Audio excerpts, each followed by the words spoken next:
Welcome everyone. Today I want to talk about exposing and publishing ports in Docker and what is the difference between them. Firstly, I will talk about some theory and then I will obviously show you some examples. So expose first. In Docker, exposing a port is nothing more than just giving us the useful information about the ports in the container, okay? Docker doesn't really do anything special with exposed ports. It's just the documentation, which basically tells us that, hey, this port is important in the container.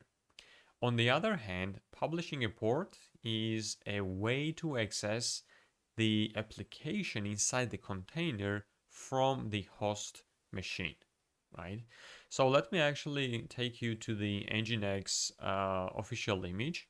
Nginx is a web server and it has over 1 billion downloads, which means that it's kind of popular. Well, not kind of, but it's quite popular. So if we go to the image, we will see the exposed ports of Nginx. If I scroll down, here we see that uh, 80 port 80 is exposed, right?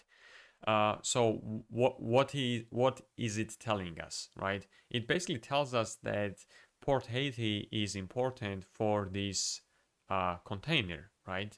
And as I told you, Nginx is a web server, so web servers typically listen on port 80. That's why it is exposed, right? For example, port 8080 is not exposed because nothing listens to port 8080 in this container, the container that we will create from this image, to be precise, right?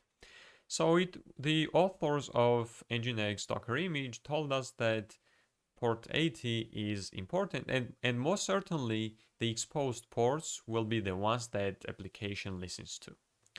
So in this case, it's just one port, but you can also expose multiple ports with this expose command. So this is the one and the most popular way to expose a port. Expose, you write the expose command and then port. So let me actually start an Nginx container here. I have Docker already started. So if I say Docker PS or if I say Docker container ls, it tells me that I do not have any running container. So these two commands are, by the way, the same. They show us the running containers. So let me clean this. So let's run the Docker run and let's specify the Nginx image. So this is the name of the image. I do not specify the tag, which means that latest tag will be applied. So let me run it. And this started here. And if I, for example, create another terminal, and if I say docker ps, it shows me that the container is running. So under this port section, it is written 80 here because 80 is exposed port. And the protocol is TCP, by the way. So when you do not specify the protocol here, you can specify the protocol, but when it is not specified, the default is TCP. You can also specify UDP if you want to, right? So you might be thinking that, hey, the container is running, the port 80 is exposed. So if we go to, I don't know, let's see. If we go to localhost /80, and we can also omit 80 because it is if you don't specify the port, 80 is the default. We cannot access it, right? I can reload it, but we cannot access it, right? But port 80 is exposed. And as I told you, the exposing a port doesn't really do anything. It just gives us the information that the application in the container listens on that port. That's it. It doesn't do anything with it, right? But now maybe we want to access that container from the host. How can we do it? Well, this is where publishing a port comes into the picture. So let me actually remove this container. So I'll say docker container remove -f for force. And if I say, yeah, so I will just continue here. So let me close this docker ps, I do not have any ports. So let me clean. Now we want to publish the port. Which port? Well, port 80, because this is the port that Nginx uses in the container. So docker run, let me specify the name. I will say published port Nginx, and then I will specify -d for detached mode. Otherwise, the logs will be displayed here, and I do not want that. And we can say to publish the port, you give a option -p, but this small letter p, not capital letter P, -p, and you specify the port on the host operating system, which is 8080. You could specify any free port. And then you specify the port in the container. Now, port in the container is 80. How do we know that? Well, first of all, Nginx is a web server, and web servers typically listen on port 80. But more importantly, port 80 is exposed, which means that the authors of this image, Nginx image, is telling us that port 80 is important port, and typically it's a port that application listens to. So that's how we know that we should bind to port 80 and not other port, right? And we specify the image here, Nginx, and the tag will be the latest. And it gave us the hash. If I say docker ps, I see the under ports. We have 8080 from the host and 80 in the container, and TCP is the default protocol. So now if I go to localhost 8080, I should see, and we see that it is working. This is the welcome page of Nginx, right? Okay, so this is how you publish the port and access the container from the host machine. And now what is these 4 zeros here, right? We didn't specify anything. Now this is called a non-rootable meta sort of address. It has different meaning in different contexts. In this case, what it means is that the redirection of the traffic from port 8080 on the host to port 80 in the container, this redirection will happen for all network interfaces of my host machine. So to list the interfaces in Windows, you can say ipconfig, and it lists all the available interfaces, network interfaces. For example, I'm connected to Wi-Fi now, and this is my private address in the local network, okay? Our host might have different addresses, different network adapters, right? For example, we have the local host that we used here, localhost or 127.0.0.1.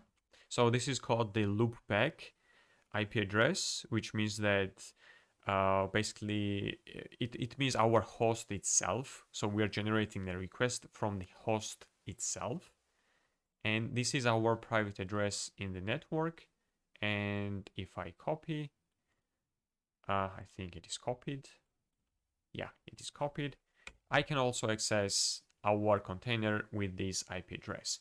So when other computers in my local network want to use my Nginx, I can just give them this IP address and this port, and they can access it. Obviously, if I have some firewalls configured, right?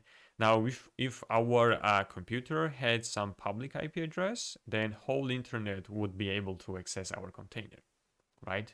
Sometimes that is a desirable thing to do. Sometimes it's not. Docker actually has a way to limit this IP address here. So let's do that. Firstly, let me remove the container. Container remove -f.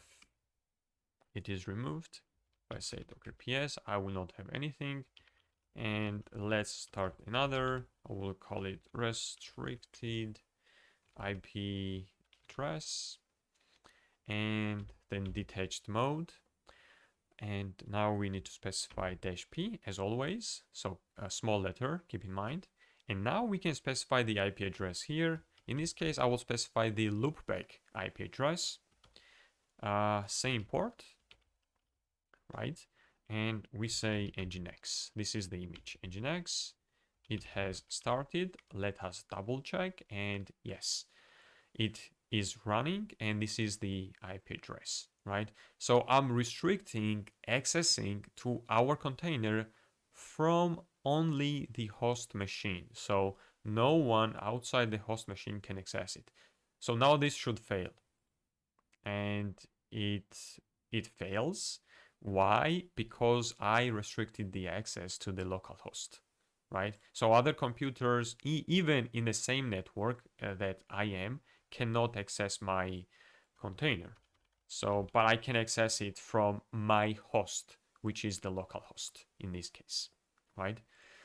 And last thing I want to talk about is publishing all exposed ports, right? In this case, we specify the port 80. Where is it? Here. We specify the port 80. And what happens if port 80 is already occupied? So I will give it a different name here, for example, address 2. And if I hit enter, it will tell me that port is already allocated, right? So we should choose the free port. But sometimes that is kind of a tricky thing, especially if you have your container in a CI/CD pipeline. You need a way to choose some free random port, and Docker has a way for it. And this Docker can publish all exposed ports. How can we do this, right? So if I say docker run, and let me actually type help, and if I scroll up, I should see this is the -p publish all. This is actually what we are looking for, and these are some other available options here also. And so publish all exposed ports to random ports, and that's exactly what we want. Keep in mind that this p is a capital letter, and this p that we used is the small letter, okay? Now, if you don't want to use these just one letters, you can use the full names here, publish all and publish list. So I will actually use publish all because it's more descriptive. So I will say docker run -- name, and I say publish all exposed ports. Obviously, this is, you can name anything, your container, and in detached mode. And now I will say publish all, and I don't have to specify any ports here, and the image name. Let us check, and we see that this is our container, and it published the port 80, which was exposed, to this port. And this is just some random port, right, that Docker will choose. So if I copy this port and come here, I can access the Docker Nginx container with this port. So this way you don't have to specify each port from the host side. It will take all exposed ports. In this case, we just had one port 80, but we might have many ports, and it will map to some free port on host operating system. So to summarize, as we discussed, exposing a port is just for information. It basically tells us that the application in the container listens on that port, or at least that port is important in the container, right? Whereas publishing a port gives us the ability to access the container from the host, right? All right, thanks for watching, and I'll see you in the next one.